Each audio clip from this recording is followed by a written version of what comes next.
Startklar fürs neue Jahr ist auch die Firma Fehrenkötter Transport und Logistik aus dem münsterländischen Lattbergen. Und egal welche Aufträge kommen, die Flotte ist dank unterschiedlichster Aufbauten und Auflieger auf alles vorbereitet. Dies sind nur 25 der rund 170 Lkw des Unternehmens, wobei etwa 150 Fahrzeuge auf den Typ Mercedes-Benz Actros mit Gigaspace-Fahrerhaus entfallen. Wie bei jeder größeren Spedition werden die in rein orange lackierten Fahrzeuge natürlich regelmäßig ausgemustert und Firmenchef Joachim Fehrenkötter lässt es sich nicht nehmen, bei der Abholung der neuen Fahrzeuge regelmäßig mit ins Werk nach Wörth zu kommen.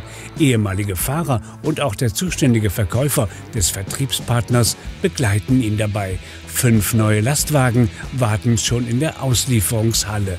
Für Joachim Fehrenkötter ist das jedes Mal ein ganz besonderer Moment, auch wenn er als Chef der Spedition nur noch ganz selten hinter dem Lenkrad eines Lkw sitzt. Doch lassen wir Joachim selbst beschreiben, was dieser Ausflug ins Werk für ihn bedeutet. Das ist immer der gleiche tolle Moment, wenn man hier reinkommt. Erstmal natürlich die Empfangshalle hier. Da sieht man natürlich immer schon mal irgendein besonderes Ausstellungsstück. Heute haben wir ja den E600 da gesehen, den ersten. Und dann ist dieses ganze Prozedere mit der Annahme, mit den Kennzeichen, dann wird man hier reingeführt. Das ist einfach immer ein schöner Moment, an diesen Geburtsort des LKWs zu kommen. Tatsächlich ist es so, dass die Auslieferung neuer Lastwagen immer wieder ein recht emotionaler Moment ist. Selbst bei der Menge an Lkw im Fuhrpark der Firma Fehrenkötter bleibt ausgerechnet der Lastwagen, den der Chef dann selbst in Richtung Heimat steuert, ganz besonders in seinem Blickwinkel haften. Also der Lkw, den man selber hier abholt und nach Hause fährt, das ist der Lkw, den man sein ganzes Fahrzeugleben lang begleitet. Man sieht dann, wie der langsam älter wird, man sieht, was mit dem passiert, was der so lädt. Den hat man ganz anders im Blick als die 10 oder 20 anderen, die man im Jahr kauft. Das ist also immer das eine besondere Auto unter vielen. Der Besuch im Werk ist auch ein Wiedersehen mit guten alten Bekannten. Dirk Stranz, Werksexperte für klassische Lkw, kennt die Filme aus dem ETM Fehrenkötter Praxistest und er liebt es, Erinnerungen und Erfahrungen auszutauschen. Auch für ihn selbst ist die Abholung neuer Lkw immer wieder beeindruckend. Erst recht, wenn es sich dabei um einen Lkw-begeisterten Unternehmer wie Joachim Fehrenkötter handelt, der zwar Neuheiten gegenüber aufgeschlossen ist, aber dem es trotzdem wichtig ist, Klassiker für die Nachwelt zu erhalten. Die Kunden erinnern sich sehr, sehr lange an den Tag, wie sie hier Fahrzeuge abgeholt haben. Wenn ich bei Transportunternehmern bin und gerade solche, die vielleicht aus Traditionsbewusstsein noch Fahrzeuge aufheben, dann habe ich schon so oft den Satz gehört, ja, den habe ich damals noch selbst hier in Wörth abgeholt oder vielleicht sogar, den habe ich damals mit meinem Vater hier in Wörth noch abgeholt. Und daran sieht man einfach, das sind Erlebnisse, diese Erlebnisse nehmen die Leute mit und das Fahrzeug ist sozusagen immer das, was erinnert. Den ersten LKW, da habe ich noch Fotos davon und diese LKWs sind jetzt Oldtimer. Das war 1995, ja, also kurz davor, jetzt 30 Jahre alt zu werden. Und das ist natürlich, damals hat man keine 20 LKWs im Jahr gekauft, da hat man vielleicht 2 oder 3 neue gekauft. Da war das noch eine andere Beziehung, weil man natürlich super stolz war, jetzt einen neuen LKW zu haben. Grundsätzlich gleicht schon der Besuch der Auslieferungshalle des Herstellers irgendwie einer Mini-IAA. Denn hier steht alles, was in den nächsten Jahren für Bewegung in der Transportbranche sorgen wird. Andreas Rupprecht vom Vertrieb der Firma Beresa ist regelmäßig mit Kunden hier. Dennoch ist es für ihn immer wieder eine besondere Erfahrung, Joachim Fehrenkötter bei der Abholung von neuen Zugmaschinen persönlich zu erleben. Diese Fahrzeuge sind, ich sag mal, das ist mein Part bei der ganzen Sache, komplett fahrerorientiert. Also Joachim lässt mir freie Hand. Er sagte, Andreas, du bist dafür verantwortlich, dass alles das, was dem Fahrer zugute kommen kann, in diesen Fahrzeugen verbaut ist.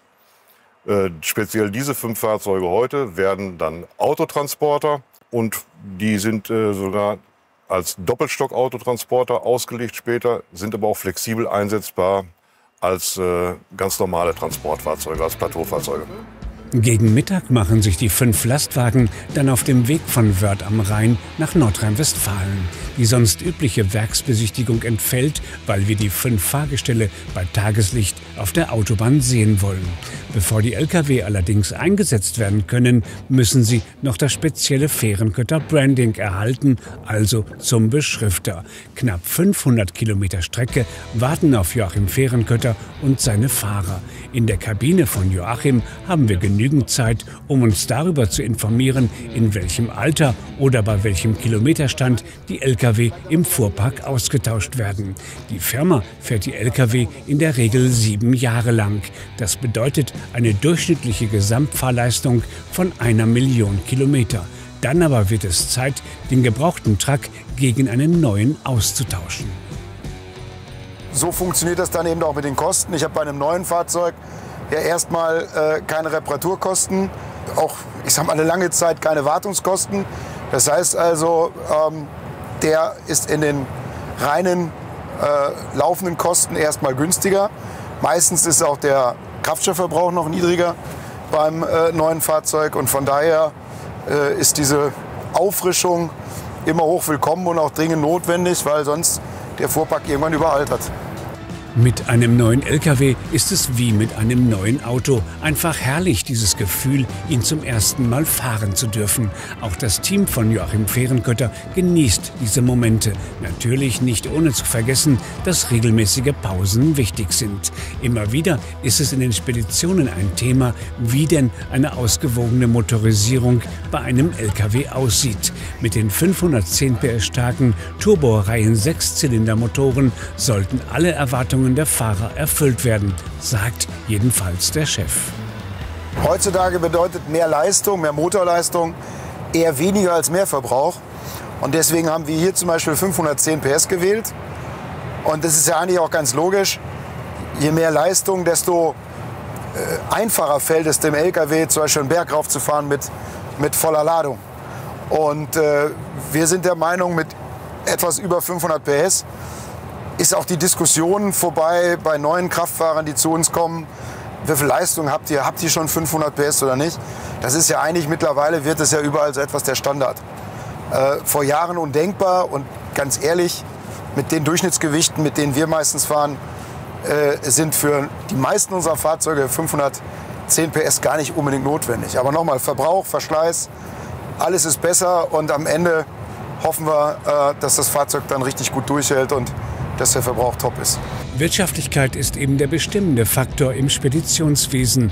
Doch Joachim Fährenkötter verschließt nicht die Augen vor der Zukunft. Im Werk in Wörth hat er sich den batteriebetriebenen Actros E600 genau angeschaut.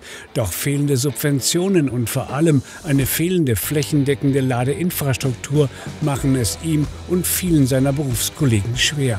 Wie denkt Joachim über die neue Technik und wann bekommt er den ersten Elektro-Lkw? Ich bin der Meinung, das ist gerade eine unglaublich spannende Phase. Wir stehen ja im Grunde genommen vor einem neuen Kapitel der Transporttechnik, der Transportgeschichte. Batterieelektrische Fahrzeuge werden mehr und mehr kommen.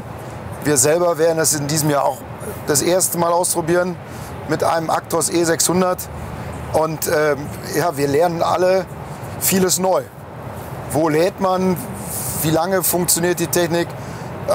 Wie sind die Reichweiten? Also es ist wirklich Neuland, was wir da betreten. Ich finde es spannend und das Auto sieht schon gut aus. Der Blick in die Zukunft ist in jedem Fall spannend. Noch aber besteht für Spediteur Joachim Fährenkötter kein Zweifel daran, dass der Fernverkehr erst einmal dieseldominiert bleiben wird, auch wenn es im Nahverkehr schon bald anders sein könnte.